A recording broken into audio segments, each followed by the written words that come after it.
ఆ సబ్జెక్ట్ మీద మాట్లాడద్దు, ఎజెండాని ఏ రోజు కూడా ఒకరోజు మొదలు 24 hours మొదలు వాళ్ళు ఇవ్వలే,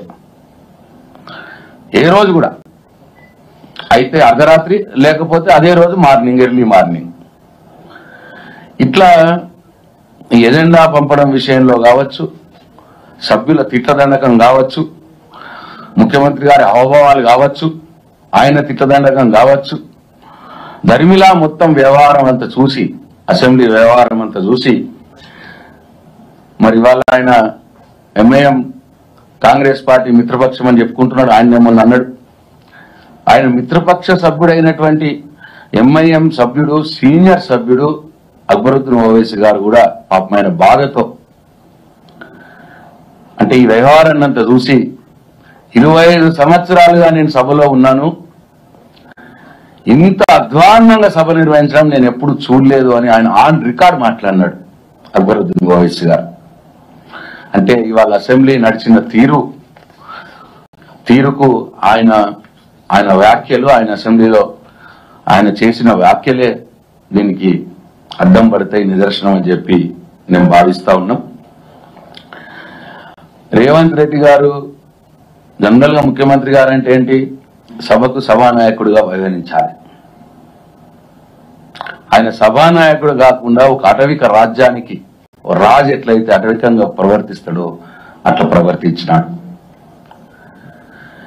ఎప్పుడైతే స్పీకర్ గారి దయతో ప్రతిపక్షంకు ఎప్పుడైనా డిస్కస్ చేయడానికి అవకాశం దొరికినప్పుడు, మైక్ దొరికినప్పుడు మా సభ్యులు కేటీఆర్ గారు కావచ్చు, హరీష్ రావు గారు కావచ్చు, పల్లా రాజేశ్వర రెడ్డి గారు కావచ్చు, జయకిషన్ రెడ్డి గారు కావచ్చు, సబితా ఇంద్రారెడ్డి గారు కావచ్చు, వివేక్ గారు కావచ్చు, అట్లనే అనిల్ జాదవ్ గారు కావచ్చు, ఇట్లా ఎప్పుడైతే వాళ్ళు మంచిగా మాట్లాడుతున్నారో, సబ్జెక్ట్ మీద మంచిగా మాట్లాడి ప్రతిపక్షాలకు పైచేయి అవుతున్నదో, ఆ సందర్భంలో ముఖ్యమంత్రి రేవంత్ రెడ్డి గారు ఒక అటవిక రాజుగా రూపాంతరం చెంది సభలోకి వచ్చేసి ఇష్టమైన తప్పుడు పత్రాలు తీసుకొచ్చేసి అవి చదివి మమ్మల్ని తిట్టి సభని తప్పుదారి పట్టించే కార్యక్రమం చేసినాడు.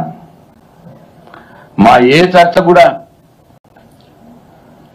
ముగించలే మేము. అన్ని చర్చల్ని కూడా మధ్యలోనే సీఎం గారు రావాలి, ఏదో తప్పుడు పత్రాలు చూపెట్టాలి, చదవాలి, ఏదేదో పొలిటికల్ గా మాట్లాడాలి, సభను పక్కుదోవ పట్టించాలి, మా చర్చను మొత్తం ముగింపజేయాలి. ఆ రకంగానే వ్యవహారం చేసినాడు. టోటల్ గా ఈ సభ మొత్తం జరిగింది గత ప్రభుత్వం మీద ఏడుపు, కేసీఆర్ గారిని తిట్టుడు, మేము ఎవరైనా ప్రజా సమస్యలు లేవైతే మమ్మల్ని బెదిరించుడు, మొత్తం ఆ కౌరవ సామ్రాజ్యం తిరిగా ఆ కౌరవులందరినీ మా మీద ఉసిగొల్పి మమ్మల్ని తిట్టిపించుడు, ఇది తప్ప వాళ్ళు చేసిందేం లేదు. మొత్తం ఎంత విచిత్రం అంటే అసలు కేసీఆర్ తెలంగాణకు ఏం చేయలేదు అంటాడు ఆయన. ఫైనల్ గా కన్నుండి చూడలేని కబోది ముఖ్యమంత్రి రేవంత్ రెడ్డి గారు. ఏమీ చేయలేదన్న మాట. అంటే కేసీఆర్ ఆనవాళ్లు చెరిపేసే ఒక కుట్రలో భాగంగా కేసీఆర్ తెలంగాణకి ఏం చేయలేదు, కేసీఆర్ తెలంగాణ ఉద్యమంలో ఏం చేయలేదు, ఇట్లా ఈ రకమైనటువంటి ఒక దౌర్భాగ్యమైన వాక్యాలను తప్పిస్తే ఈ అసెంబ్లీలో వాళ్ళు చేసిందేం లేదు. వాళ్ళు ఏం చేస్తారో చెప్పలేదు, ఏం చేసినామో చెప్పలేదు.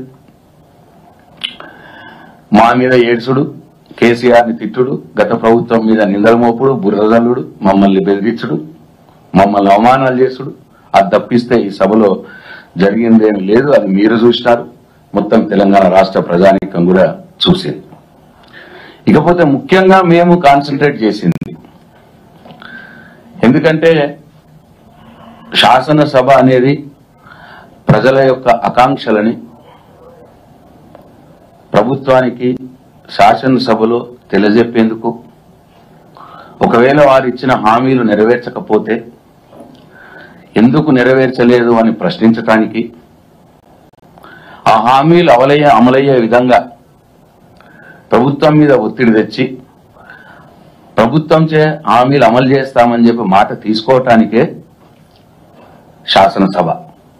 ఆ శాసనసభ సమావేశాలు జరగడంలో ఉద్దేశం కూడా అదే. అయితే చాలా విచిత్రంగా మొన్న పెట్టిన బడ్జెట్ లో ఏ 6 గ్యారెంటీలు, ఏ 13 హామీలు, ఏ 420 వాగ్దానాలు తెలంగాణ ప్రజలకు ఎన్నికల కంటే మొదలు చెప్పి, ఎన్నికల ముందు చెప్పి ఓట్లు వేయించుకొని వాళ్ళ అధికారానికి వచ్చినాడో రేవంత్ రెడ్డి, ఈ కాంగ్రెస్ ప్రభుత్వం, ఆ గ్యారెంటీల ఊసే లేకుండా పోయింది బడ్జెట్ లో. చాలా అన్యాయంగా ఎదురు చూస్తా ఉన్నారు పెద్ద మనుషులు, బీడీ కార్మికురాళ్ళు. నువ్వు 2000 పెన్షన్ 4000 రూపాయలు చేస్తా అన్నారు. 100